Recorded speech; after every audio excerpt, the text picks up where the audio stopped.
The Hunter's Signal, May 4th, 1943, 53° Nun, 43° Mid-Atlantic. The HF-DF operator aboard HMS Tay pressed his headphones tighter against his ears. Through the crackling static and the groan of the frigate's hull battling 12-foot swells, he caught it, a spike on the oscilloscope display, a sharp vertical line that lasted barely 3 seconds. His hand shot out to mark the bearing on the plotting board, 247 degrees southwest. Another transmission, this one lasting 4 seconds, then another, and another. The radio man's pulse quickened. These weren't random signals. This was coordination. This was hunting behavior. In the operations room, Commander Peter Gretton studied the accumulating bearing lines on his chart with the cold calculation of a man who'd been expecting this moment. Convoy ONS-5 stretched out behind his escort group, 42 merchant ships laden with ballast, crawling westward toward Halifax at 7 knots. For the past week, they'd been shadowed. Now the shadows were closing in. Each spike on the HF-DF display represented a U-boat transmitting its position to the others, calling the pack to the kill. But what the U-boat commanders didn't know, what Karl Dönitz himself refused to believe, despite mounting evidence, was that every transmission they made was a beacon, a death warrant written in radio waves. The trap wasn't sprung by the Allies. The Germans had built it themselves, transmission by transmission, tactic by tactic. The very system that made the Wolfpack so deadly in 1940 had become its executioner by 1943. This is the story of how the Kriegsmarine's greatest weapon became their greatest vulnerability, and how the invisible battle fought in the radio spectrum decided the fate of the Atlantic. The Wolfpack's teeth. The Wolfpack wasn't born from German naval tradition. It emerged from mathematical necessity and technological limitation. When Gross Admiral Karl Dönitz assumed command of the U-boat arm in 1936, he faced a fundamental problem. The Atlantic Ocean spanned millions of square miles, and a single submarine's visual range extended barely 20 miles on a clear day. The odds of any individual U-boat stumbling across a convoy by chance were astronomical. Dönitz needed a solution that would transform random encounters into systematic slaughter. His answer was the Rudeltaktik, pack tactics. The concept was elegant in its simplicity. Rather than scatter U-boats randomly across the ocean, Dönitz would position them in long patrol lines, perpendicular to known convoy routes, spacing each boat just close enough that no convoy could slip through the gaps undetected. The moment one U-boat spotted a convoy, it wouldn't attack immediately. Instead, it would shadow the target and transmit detailed position reports, course, speed, composition, back to the Befehlshaber der U-Boote headquarters in occupied France. BDU would then vector every available U-boat in the area toward the contact, concentrating force against vulnerability. The system required constant communication. The shadowing U-boat, designated the contact keeper, transmitted updated positions every few hours as the convoy plodded forward. BDU acknowledged these reports and broadcast movement orders to the pack. Individual U-boats reported their positions as they raced toward the intercept point. Some transmitted medium-frequency direction-finding signals specifically designed to help other boats home in on the target. As more submarines arrived, the radio traffic intensified. Situation reports, attack coordinates, damage assessments, requests for instructions. The ether hummed with encrypted Morse code, hundreds of transmissions orchestrating a coordinated assault across hundreds of miles of ocean. This communication architecture was both strength and weakness. The strength was obvious. Between 1940 and early 1943, Wolfpack sent millions of tons of Allied shipping to the bottom of the Atlantic. A lone merchant ship encountering a single U-boat might escape with luck and skill.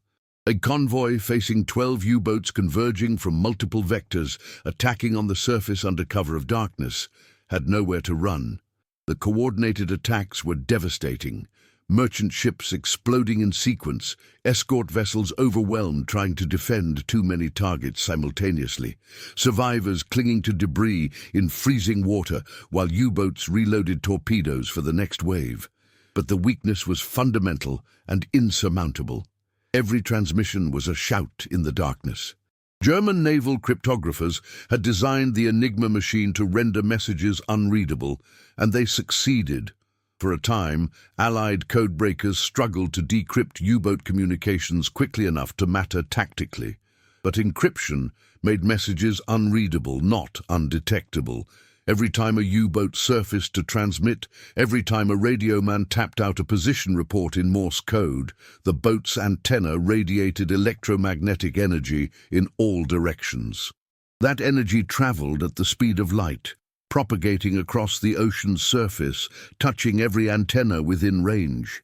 And by 1942, some of those antennas were listening very carefully indeed. The silent counter. The concept of radio direction finding predated World War II by decades, but early systems were crude and slow. An operator would manually rotate a loop antenna while listening for the moment when the received signal peaked or nulled, indicating the direction to the transmitter. The process took a minute or more, an eternity when U-boat transmissions routinely lasted less than 10 seconds to avoid detection. German submariners knew about direction finding, and they'd adapted their procedures accordingly.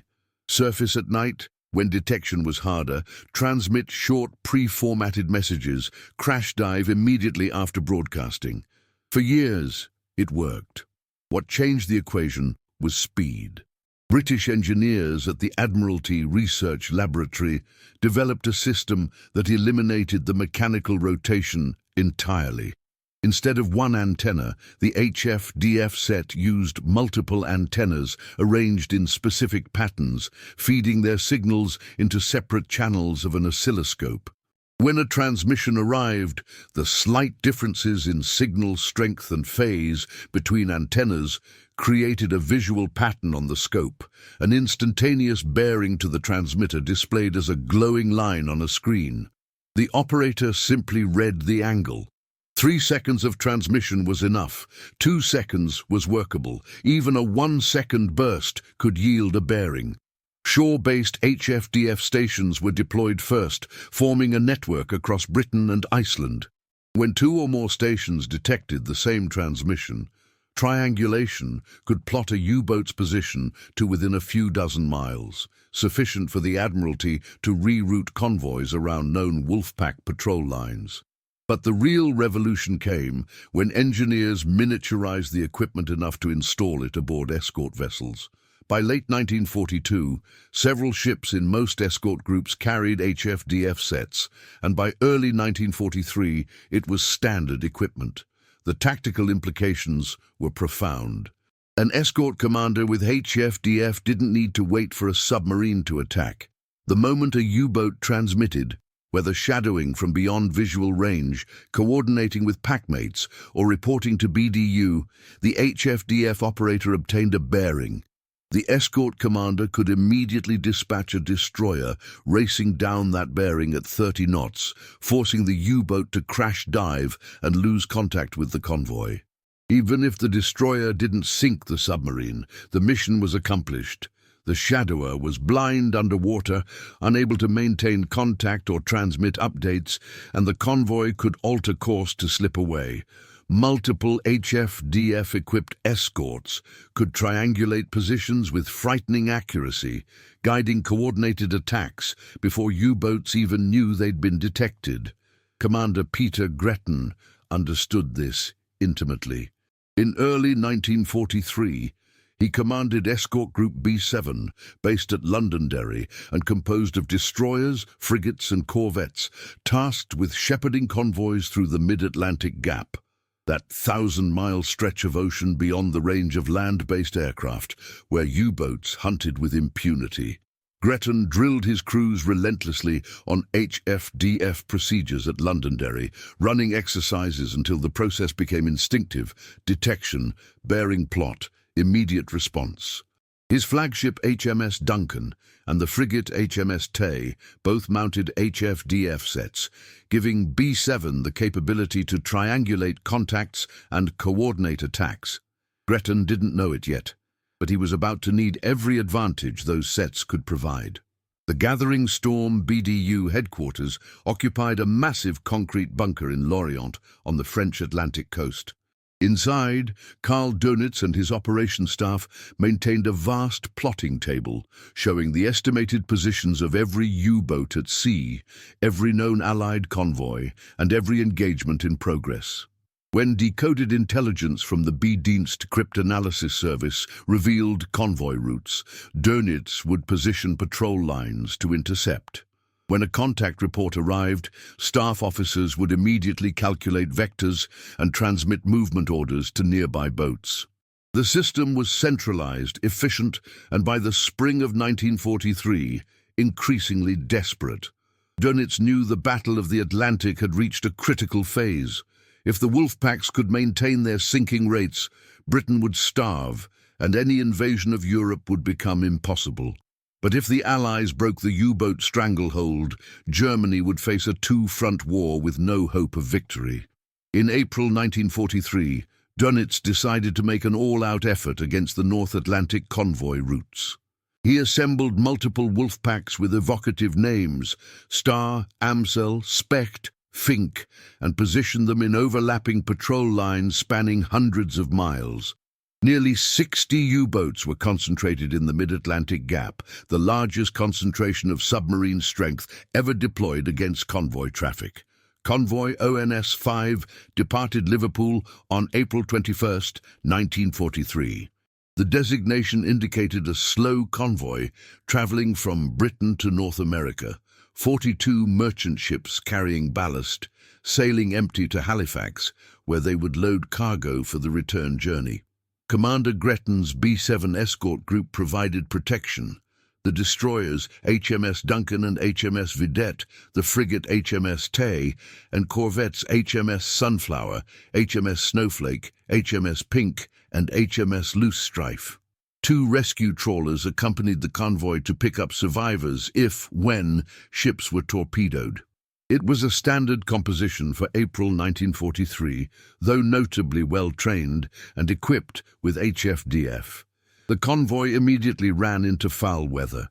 North Atlantic storms in late April can be ferocious, and ONS-5 encountered a succession of gales that slowed progress to a crawl. Ships struggled to maintain formation in 12-foot seas. The elderly merchantmen, many dating from World War I, labored against the wind at 4 or 5 knots. Several ships suffered mechanical failures and turned back. The convoy that should have cleared the danger zone in a week instead spent 2 weeks crawling westward, remaining in the mid-Atlantic Gap far longer than planned. And all the while, German radio intelligence tracked its progress. On April 26th, the Kriegsmarine changed its Enigma cipher settings. The codebreakers at Bletchley Park, who had been reading U-boat communications with increasing regularity, were suddenly blind. For the next 9 days, Allied convoy routing would depend on HFDF bearings and tactical intelligence rather than decrypted strategic intelligence. It was the worst possible timing.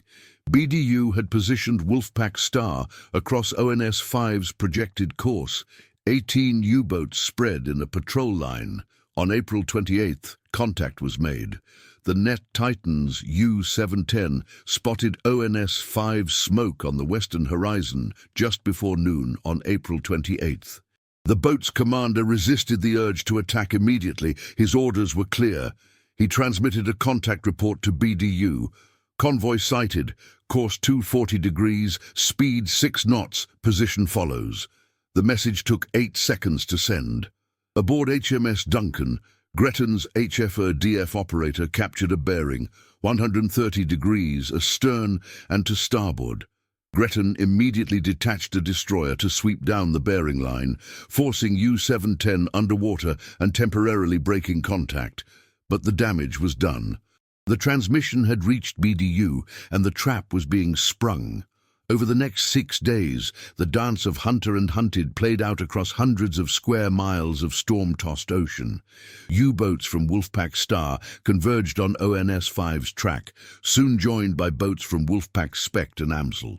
Each submarine that made contact became a shadower, transmitting periodic updates while remaining just beyond visual range, waiting for darkness to attack. But every transmission generated an HF-DF bearing. Gretton's plot filled with bearing lines radiating from the convoy, contacts on the port beam, port quarter, astern, starboard quarter, ahead. Some were firm fixes triangulated by multiple escorts. Others were single bearings, indicating the general direction of a threat. All of them represented U-boats whose commanders believed they were hunting undetected. The first coordinated attack came on the night of May 4th. By then, Wolfpack Fink had joined the battle, 28 additional U-boats, bringing the total force arrayed against ONS-5 to over 50 submarines. It was an unprecedented concentration. Dönitz had ordered an all-out effort, and his U-boat commanders responded. As darkness fell, the escort's HF-DF sets registered a crescendo of transmissions. Submarines reporting their attack positions to BDU broadcasting final coordination instructions, individual boats transmitting tactical updates to packmates. The radio spectrum lit up with signals. In the escort vessel's operations rooms, plotting officers could barely keep pace, marking new bearings. Gretton faced an impossible defensive problem. His 7 escorts guarded a convoy spread across 9 miles of ocean, and the HF-DF bearings indicated U-boats closing from every direction. He deployed his ships to cover the most threatened sectors, positioning HMS Tay and destroyers on the port side, where the bearing concentration was heaviest. But this left gaps. Just after midnight, U-boats penetrated the escort screen and torpedoed 3 merchant ships in quick succession. Explosions lighting the darkness, columns of water and debris erupting skyward, men screaming in the water. The escorts counterattacked with depth charges, forcing the attackers to break off. But more U-boats pressed forward. By dawn, 5 more merchants had been torpedoed, but something had shifted. Despite achieving local success, the U-boat commanders were reporting an unsettling pattern to BDU. Every time they attempted to coordinate by radio, escort vessels appeared out of the darkness at high speed, forcing emergency dives. Boats that tried to shadow the convoy from beyond visual range found themselves depth-charged before they could even sight the enemy. Some commanders suspected radar had detected their periscopes or surfaced conning towers. German intelligence had warned that Allied radar was improving. What they didn't suspect, what Dönitz refused to accept, even as evidence accumulated, was that their own transmissions were betraying them. The kill. The night of May 5th, through the early hours of May 6, 1943, became the climax of the ONS-5 battle and, though no one yet realized it, the turning point of the entire Battle of the Atlantic. By evening, the Admiralty estimated that 25 U-boats were in contact with the convoy, with 40 more closing in and 70 in the general operational area. It was the largest Wolfpack concentration ever assembled against a single convoy. Dönitz had committed everything to this attack, gambling that overwhelming numbers would swamp the escorts and allow the U-boats to massacre the merchants at will. But Gretton had been reinforced. Responding to his urgent requests and the evident scale of the threat, Western Approaches Command had detached ships from nearby convoys and dispatched them to ONS-5's assistance. Additional destroyers and corvettes arrived through the afternoon, bringing the escort strength to double its original size. More critically, most of the reinforcements carried HF-DF equipment. As darkness fell and U-boats moved into attack positions, the escort's operations rooms registered an unprecedented volume of radio traffic, position reports, coordination signals, tactical updates, BDU's control messages, everything. The plot showed enemy contacts surrounding the convoy in a complete circle. This time, the escorts were ready. The U-boats attacked in waves, surging forward under cover of darkness, targeting the merchant ships with coordinated assaults from multiple vectors. But the HF-DF network betrayed every movement. When a U-boat transmitted its position before attacking, escorts were already racing toward its location. When submarines tried to coordinate their assault by radio, triangulation fixed their positions and depth charge patterns carpeted the water. U-boats attempting to shadow from beyond the escort screen found themselves hunted, illuminated by star shells, hammered by depth charges. The hunters had become the hunted, and they didn't understand why. By dawn on May 6th, the ocean around ONS-5 was littered with debris, not just from torpedoed merchants but from shattered U-boats. Escort vessels reported multiple kills, U-boats caught on the surface by radar-equipped destroyers. Boats depth-charged until they lost control and broached, oil slicks and wreckage marking underwater explosions. The escorts' after-action reports claimed 7 U-boats sunk that night, with 4 more probably destroyed and several damaged. German records would later confirm 13 U-boats lost during the entire ONS-5 battle, with 11 sunk in that single 24-hour period. The exchange rate was catastrophic. 12 merchant ships lost, 13 U-boats destroyed, and dozens more submarines damaged or forced to abort their patrols. On the morning of May the 6th, Dönitz received the casualty reports and made a decision that would alter the course of the war. He ordered the Wolfpacks to break off the attack on ONS-5 and withdraw from the mid-Atlantic convoy routes. The U-boat commanders had lost their nerve, reporting that they couldn't approach convoys without being detected and attacked. They didn't know about HFDF. They blamed radar, they blamed luck, they blamed improved escort tactics, but they knew the equation had changed. The North Atlantic, which had been a killing ground for Allied shipping just months earlier, had become a graveyard for U-boats. The turn of the tide, May 1943, became known in German naval circles as Black May. 40 U-boats were destroyed that month, more than one per day, with 32 sunk in the North Atlantic convoy battles. Surface and air escorts accounted for 20 kills, including shared actions between ships and aircraft. The Wolfpack tactic that had terrorized Allied shipping for 3 years collapsed in the span of 4 weeks. In exchange for those 20 U-boats lost in direct convoy engagements, the submarines sank only 19 merchant ships from transatlantic convoys. The mathematics were unsustainable. U-boat construction couldn't replace losses at that rate, and trained crews were even more irreplaceable. Dönitz never fully understood what had gone wrong. German intelligence suspected Allied radar improvements, particularly the new centimetric radar that U-boat METOX receivers couldn't detect. Some analysts proposed that convoy routing had improved, allowing ships to avoid patrol lines more effectively. A few voices suggested that Enigma might have been compromised, though investigations always concluded the cipher remained secure. The possibility that radio direction finding had reached the sophistication to betray every transmission was considered but dismissed.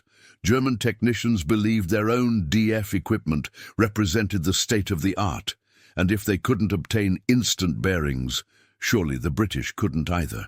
But HF-DF had indeed reached that sophistication, and it had turned the Wolfpack's greatest strength into a fatal vulnerability.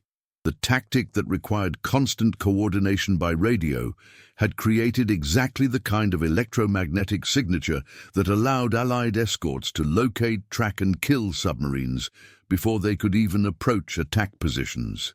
Every contact report, every position update, every coordination signal was a tracer round in the darkness, pointing directly at the transmitter.